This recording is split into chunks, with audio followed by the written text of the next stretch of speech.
Tay, kung halimbawa po, hindi po dinileklara yung martial law nun, sa palagay niyo po ba masusukob ang ano, matatalo ang Siguro, komunista? siguro sa ngayon hindi tayo na ba pwedeng mag-uusap ng ganito kagaya tayo ng North Korea. Ang ating hari ay Joma Kim Jong-un. Sasabi po natin sa mga kabataan na utang nila ang kalayaan nila ngayon sa martial law.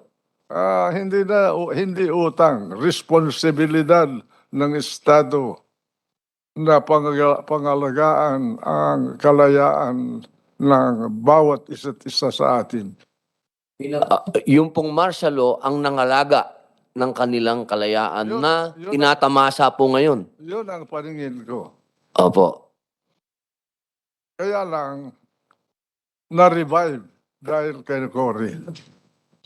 Okay. Nakikita ko po si Senator Koko Pimentel. Senator, meron po kayong gustong sabihin? Yes, tanungin ko lang po si former Senate President Juan Ponce Enrile. Nung time po na yon, meron tayong constitutional limit po no sa term ni President Marcos, and kung hindi ako nagkakamali, by constitutional mandate, tapos na dapat ang kanyang termino as president by 1973. Tama po ba yun, sir? I will quote to you Gaddafi when I met him. Nung kinausap ko siya na hindi namin mapapairal yung gusto niya na magkaroon ng autonomous region of Muslim Mindanao covering 13 provinces and all the cities and towns in it. Ang sabi nung sinabi ko, we cannot implement the Tripoli Agreement as negotiated. Wala ako doon sa negotiation dahil hindi nila pinaalam sa akin. Ang sinagot ni Gaddafi sa akin, Mr. Minister, in war, Constitution does not matter. Yung panahon na yun, may gera. Gera ang nangyari dito. Sinong gumera sa estado ng Pilipinas? The CPP, NPA, NDF, they declared war against the government of the Republic of the Philippines. And in fact, I've been advocating, although my colleagues in the government has not tried it yet, to charge every government official, whether appointive or elective, who gives aid and comfort to those who are fighting the government of the Republic of the Philippines with treason. You read the provision of the Constitution of the Penal Code about treason. It speaks of war. And you read. It's a matter of perspective, no? Kasi sa akin palagay noon, no? To save the Republic of the Philippines, there would also be other capable people. If you have followed the election, then the next president who will take the oath to protect and respect the Constitution and serve the Republic of the Philippines will do everything to also save the Republic. Ang nangyari kasi, ang basa ko ron ang feeling ni President Marcos siguro, only he could save the country, and that cannot be true. There would have been others who would have saved the Republic of the Philippines, and then we would have followed the Constitution. We would have also respected the will of the people who is that new leader that they wanted to elect in the scheduled election. Mr. Senator, with due respect to you, Quezon fought the communists. Osmeña, Laurel, during the Japanese occupation, fought the communists, headed by Taruk and the Lavas. Osmeña fought after the war, fought the communists. Rojas fought the communists. They're brilliant, able maybe even better than we are, leaders of the country. Quirino fought them. Magsaysay, the man of the masses, fought them. And so did Carlos P. Garcia, Macapagal, then Marcos. Until today, they're fighting you. Tell me what other methods you can find. So many of you were, so many rather, of the leaders pretending to be leaders of this country during that time were in cahoots, supporters, open supporters of this menace in this country. Well, yes, thank you for that, Mr. President, Mr. Senate President. But to the credit of the other presidents mentioned, they observe constitutional limits. They followed it when it was time for them to go. They trusted the system that the leaders who will be elected after them would also do everything necessary to protect the republic. At any rate, nangyari na po yung nangyari. We just have to uh, look at the past, learn some lessons from it, and be guided in our future actions and decisions. Iba po ang perspective ni Senator Enrile, iba rin po ang perspective na namin na wala po dun sa gobyerno na yon. And then, I am sure that there were some political talents at that time who were not in cahoots, definitely. Meron pa rin tayong mahahanap po na presidente noon who would take the oath to preserve the Republic of the Philippines. Generation, not your generation, went through wars. We fought the Japanese. I myself fought the Japanese. I was imprisoned, tortured, almost killed. My head was almost severed by a samurai sword. How many of you here fought a foreign enemy? They tried to stop the communist movement in the Philippines.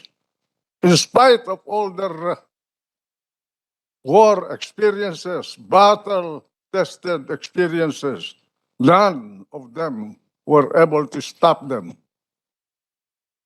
None stopped them in Nicaragua, none stopped them in China, none stopped them in Cuba, none stopped them in Vietnam, none stopped, well, Suharto stopped them in Indonesia.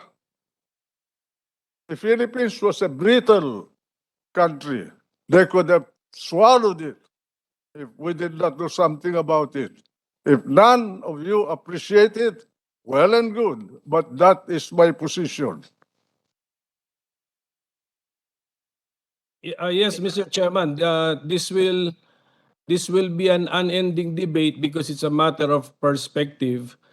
But siguro last word, way back in 1972, 1973, I am sure that there were political figures then who also fought the Japanese or who also fought in World War II.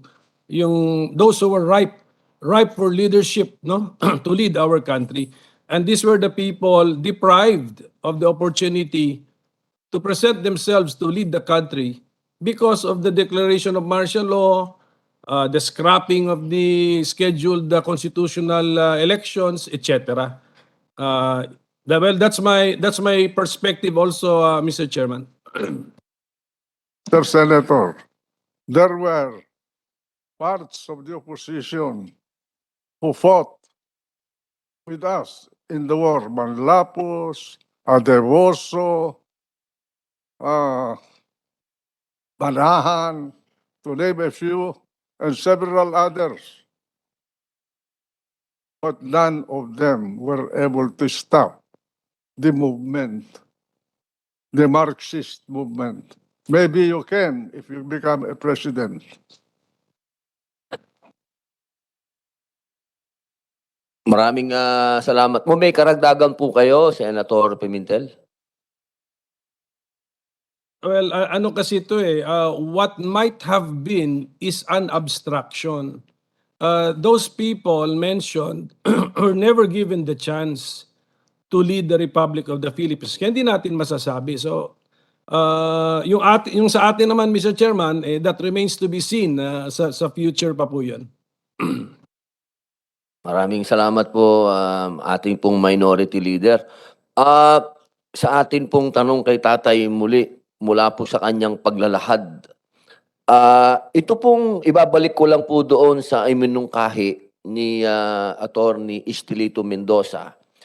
Sa palagay niyo po ba, Tatay, ito pong gusto niya na amendahan ang saligang batas at ibalik muli yung 1935 at 1973 Constitution na sinasabi po ang pagdideklara ng martial law kailangan ay dapat gawin kung meron ng insurrection, invasion, rebellion, imminent danger ay dapat pong ibalik. Kasi inalis po ito nung 1987 Constitution, inalis po yung imminent danger. Sapagkat ang gera, ang insurrection, ang rebellion ay plano pa lang yan. Saka mo mararamdaman pag nabuo na yung plano, political plan, cultural plan, infiltration plan, military plan, all the plans. I hope you read Chalmers Johnson. It's all there. You do not have to make a research. I challenge you to read him. Chalmers Johnson, Revolutionary Change. That's the title of the book.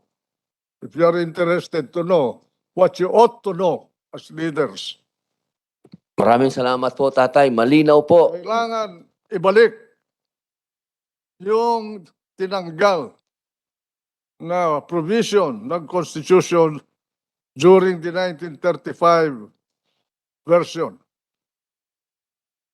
Yun po, malinaw po. Sumasang-ayon po si Tatay Juan Ponce Enrile sa sinabi po ng ating bisita na si Attorney Estelito Mendoza na ibalik po natin yan at ilagay po natin yung imminent danger na inalis po ng 1987 Constitution upang magkaroon po uli ng ngipin.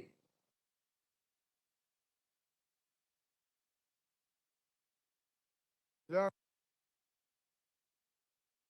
na tinanggal yun. Intentional yan. Talagang sinadya yan para humina ang kapangyarihan ng Republika ng Pilipinas. Whether Marcos or not, or it was there or not. Basta nahawakan nila yung saligang batas na yan, gusto nila pahinain. Sapagkat ang kanilang goal is to take over the power of the Republic. Nothing more, nothing less.